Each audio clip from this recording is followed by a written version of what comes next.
त्रिदलं त्रिगुणाकारं त्रिनेत्रं च त्रियायुधं त्रिजन्मपापसंहारम् एकबिल्वं शिवार्पणम् त्रिशाखैः बिल्वपत्रैश्च अच्छिद्रैः कोमलैः शुभैः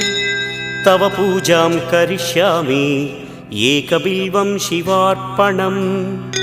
कोटिकन्या महादानं तिलपर्वतकोटयः काञ्चनं शैलदानेन एकबिल्वं शिवार्पणम् काशीक्षेत्रनिवासं च कालभैरवदर्शनं प्रयागे माधवं दृष्ट्वा एकबिल्वं शिवार्पणम्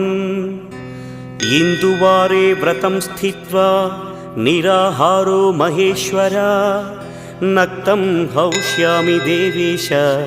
एकबिल्वं